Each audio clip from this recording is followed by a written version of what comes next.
passions, those 5 obstacles, those 5 attachments that take us away from that prayer, that take us out of the Ardas, the lust, anger, greed, pride, and attachment. And who should we be attached to? Only one thing, the lotus feet of God. And that should be our only attachment. And what are those 5 representations? Okay, lust, anger, greed, pride, attachment. But it's not external to us. It's what is going on inside of us, each of those 5 that are identified, that take us away from. It's not a guilt trip, right? It's a reminder to live to the highest consciousness of you. What is lust? It's not just that lusting for outside, but it's inside one's own self that one should have their own self-discipline. Anger, big one.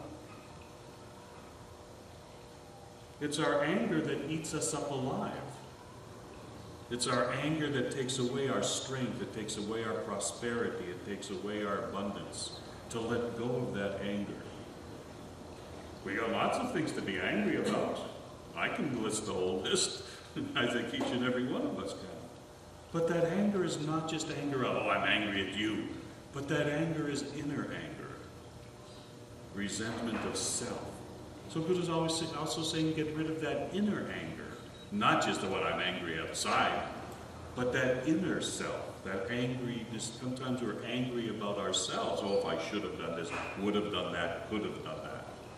Well, but time is moving. This 2009 is coming. We're leaving that. And the greed, that greediness of self.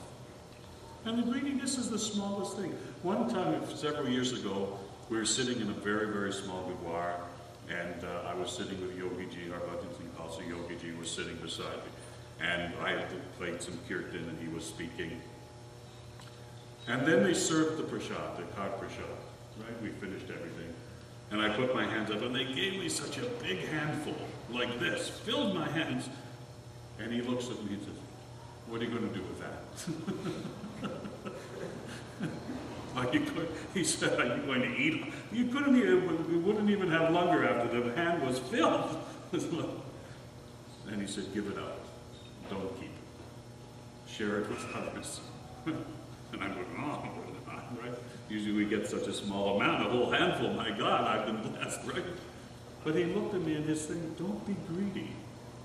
Don't just consume within yourself, right? Give it out. You don't need that much. And he was right, I didn't. Right? And pride, that ego. That ego that takes away from us our goodness and our greatness. Greatness doesn't come from ego. Greatness shall never come from ego. Greatness shall come always from devotion. Always. And the only way to rid ourselves of that ego is through our devotion. There's no other way. Guru keeps us on this devotional path for ourselves, not for anybody else. Guru keeps us on this path for ourselves. That's the individual relationship. That Ardas expresses that individual relationship, but also expresses the Sangha.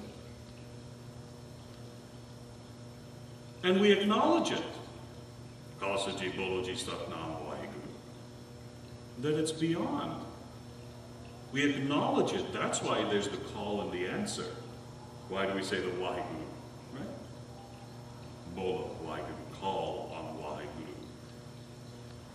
So that we answer to that. We acknowledge it as Sangha. We acknowledge it as individual. So one doesn't have to become an intellectual and read 1,000 books. Just understand that Ardas. That's all. Just understand that Ardas as best we can. And the relationship exists there.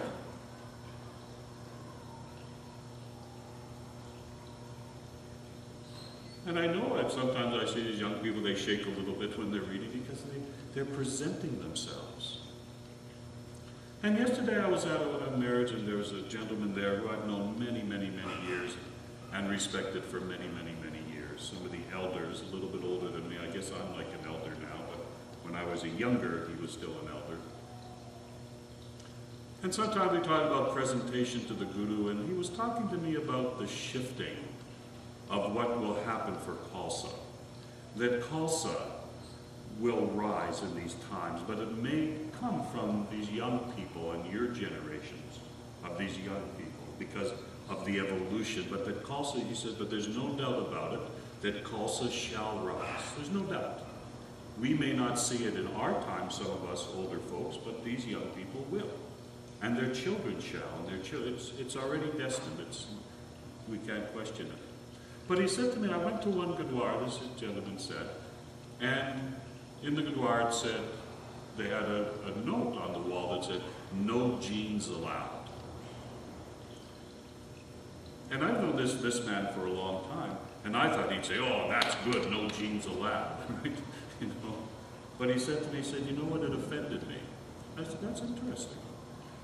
I would think that he would say, yeah, and that was good, and they should only wear bana, and they should only come, and I'm not saying we shouldn't, right? But he felt, and this man I've known many, many years, I've seen his family grow, his kids grow and get married, I've known a very, very devoted man. And he said it's the wrong message if we start telling these kids they can't come because they have jeans. He said it's the wrong message. No, we should present ourselves in bana. I'm not saying that we should. I don't even own a pair of jeans. Right? But I have some corduroy that I wear sometimes. But he was feeling that why put a message out to our kids, don't come? Right? That was what he translated as the message. That the kids will see it, they say, forget it, and they won't come. He said, we have to open the doors. Maybe jeans aren't the best to wear. Okay, we'll discuss it. Right? But why block? Why stop a flow of energy? Because people can always change. There's always education. There's always those things, right? That's not a problem. And I thought, yes, he's right. Sometimes we walk in the Gurdwara, there's so much restriction that these young people feel, why should I bother coming? Because it's oppressive to me. He was saying we have to open those doors and break down those barriers of that oppression and give education, not just do's and don'ts. I mean, within reason, do's and don'ts, right? But still with respect, but not block the future generations. And mostly it's because we ourselves, as leaders, have to be able to embrace that. We have to be able to open our channels a little bit. We get very fixed in our ways. We can't be fanatics. And this to me is the essence of the Ardas. It's not about fanaticism. It's about self-realization. It's about self-understanding, self-knowledge, and the acknowledgement of all that which has been established so that we can sit today in presence of Sri Guru Granth Sahib and feel the love, and feel the support, and feel the energy, and feel the balance.